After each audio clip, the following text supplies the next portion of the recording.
And joining us now is Colonel Lawrence Wilkerson, who is the former Chief of Staff to United States Secretary of State Colin Powell.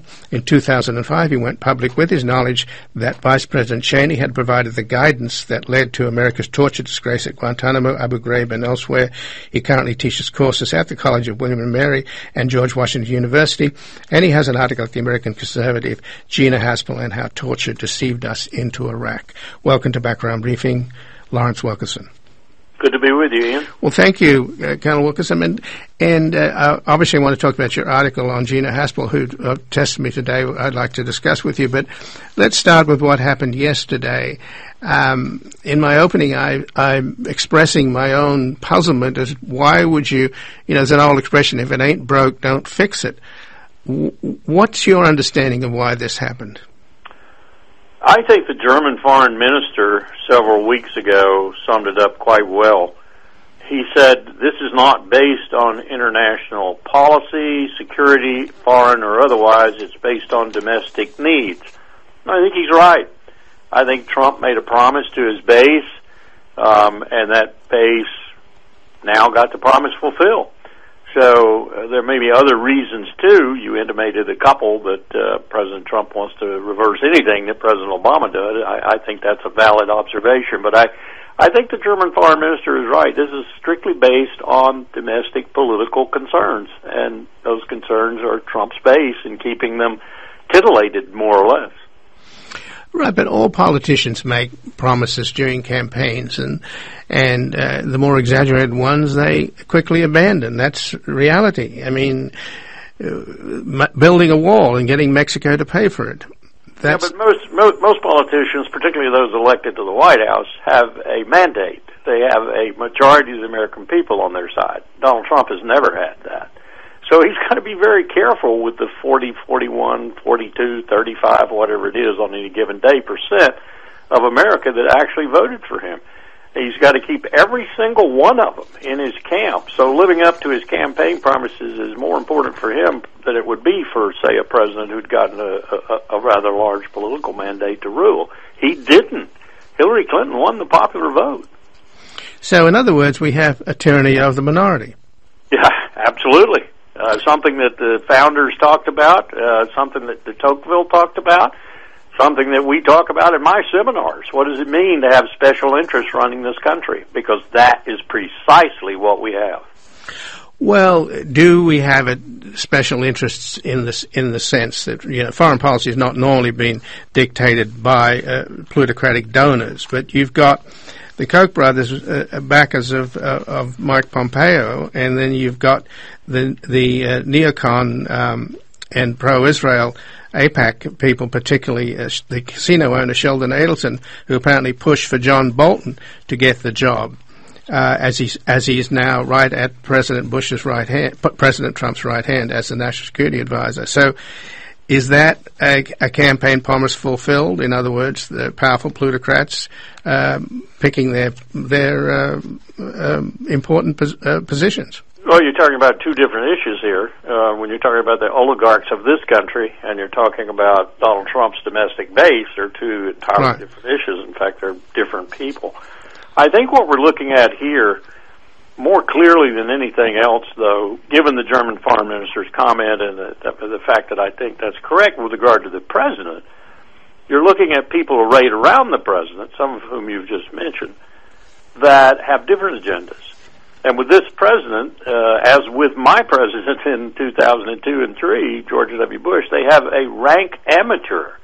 I know he thinks he's a deal maker. I know he thinks he's a good businessman. I don't know how you're a good businessman when you've been bankrupt more than you've been successful, but nonetheless, he's managed to portray that image primarily through television and his reality TV show.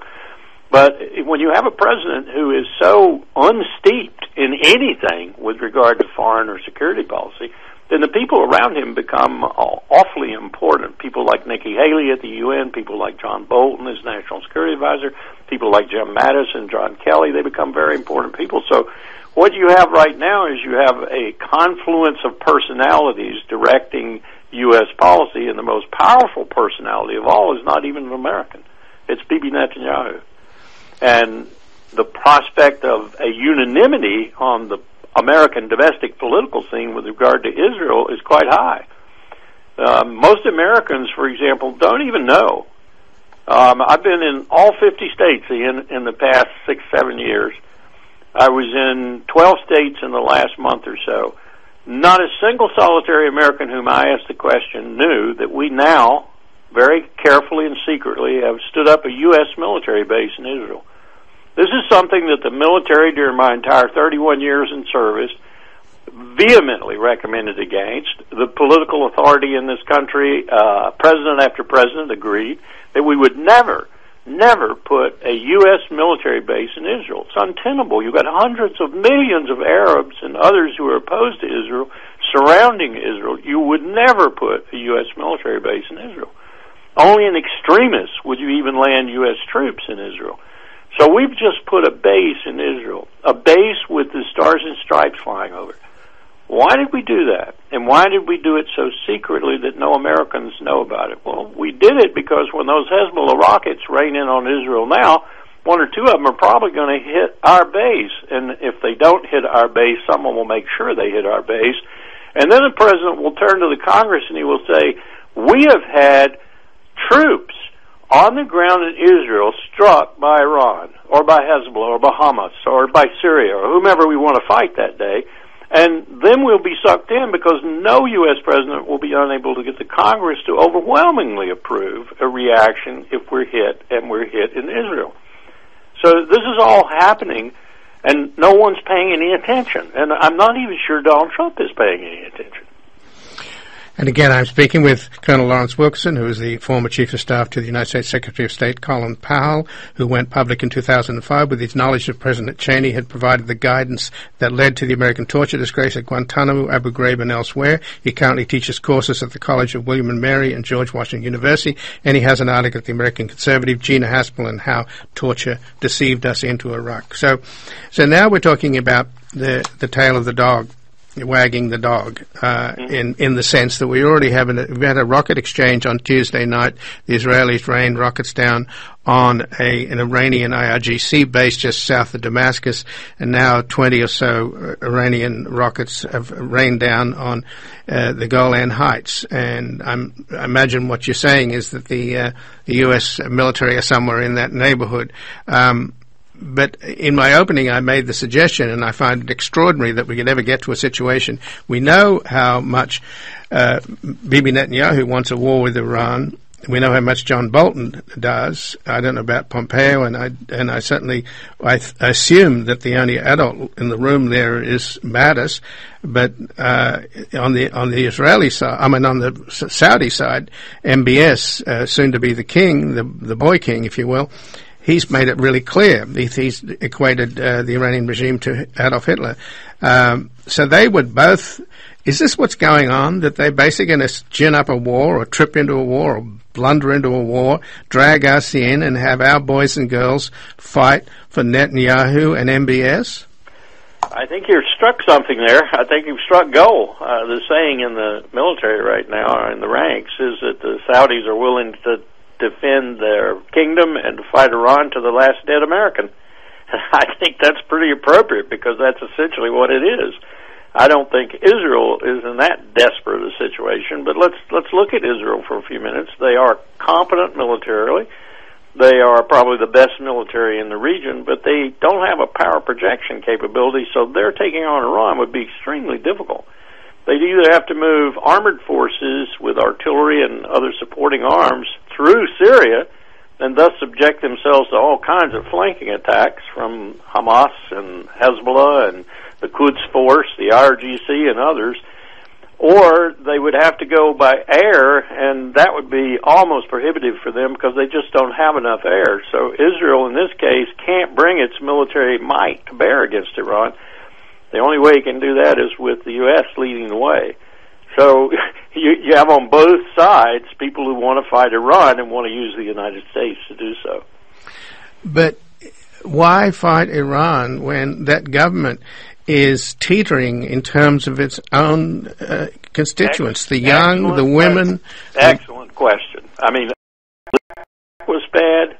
Look at Iran. All bombing Iran will do, all fighting Iran will do, all invading Iran will do. is take 75 million people in a country 4 or 5 times as big as Iraq, a country with strategic depth unparalleled, a country with incredibly difficult terrain. It's not deserts like Iraq is. Very difficult country to fight in, and solidify them. Solidify them around hatred for the attacker, whether it's Israel, the United States, or both. Hatred for that attacker. And so you think Iraq was bad? Look at Iran. It'll be a 10-year war, costs $3 to $4 trillion. We'll have to put 500,000 troops on the ground in Iran. That means we have to bring conscription back because we don't have that many troops. It will be a horrible conflict. At the end of a decade, we will spend all that blood and treasure, and it won't look any different from Iraq today. It'll look worse, probably.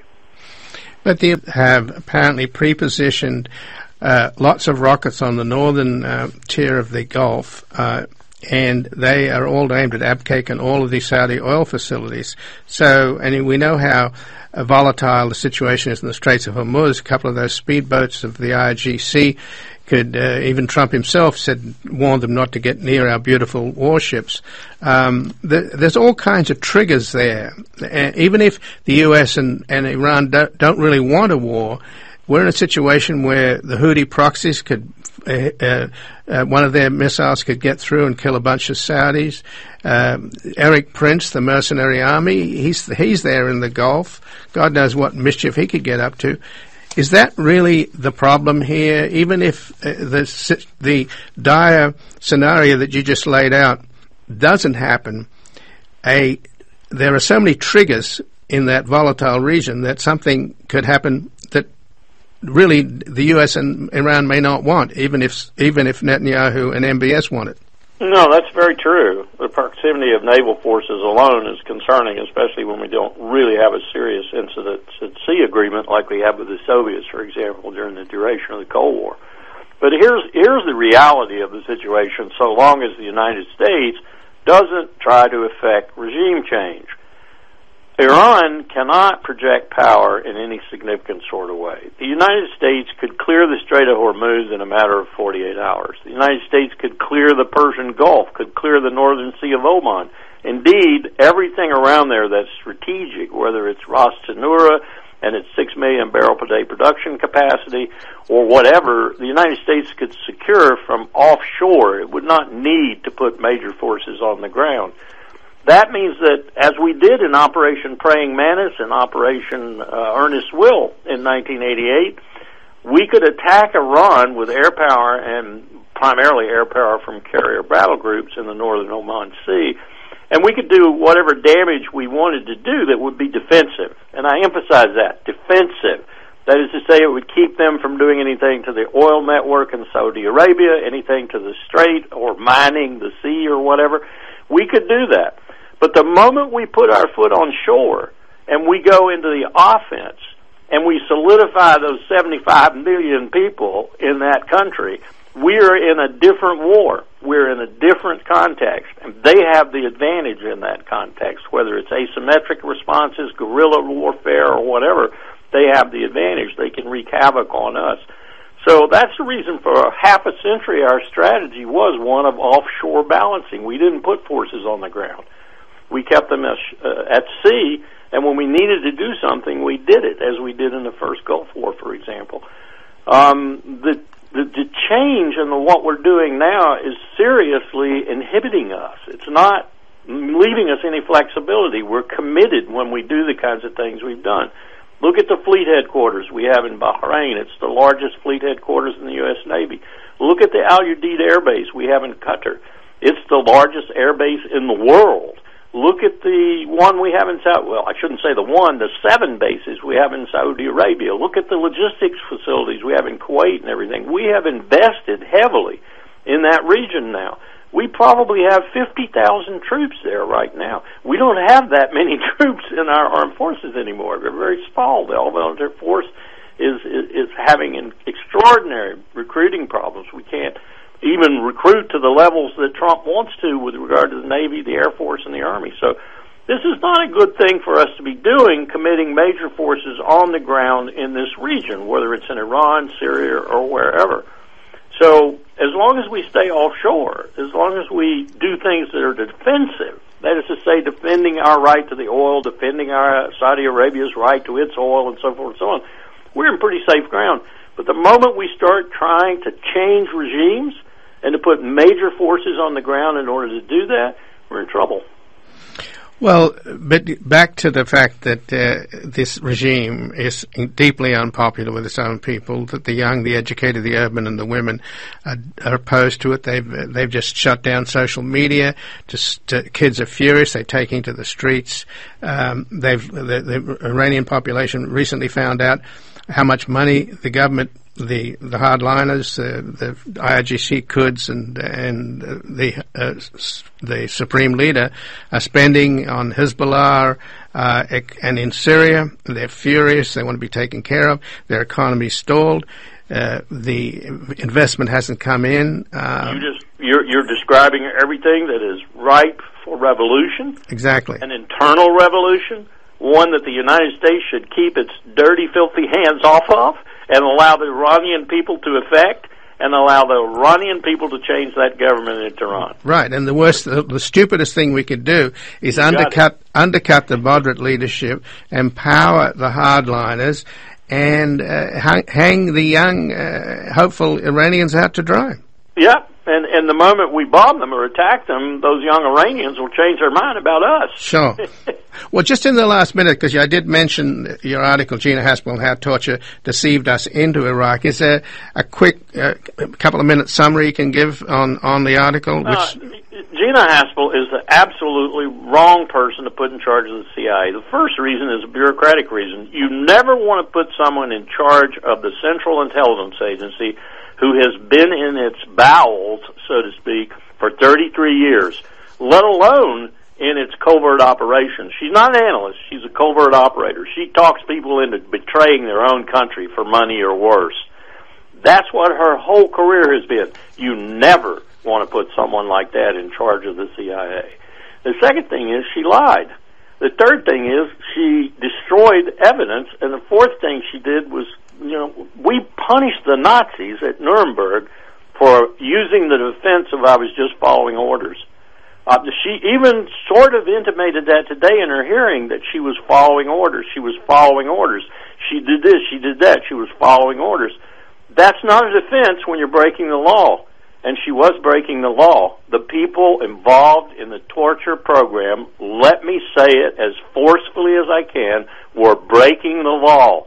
International law, the UNCAT, the UN Convention Against Torture, which we worked on, we led the path to, we signed, and then as a provision of signing that treaty, we made our domestic law conform to that treaty, so she broke U.S. law, too, as did all those other people, including John Brennan, who defended her.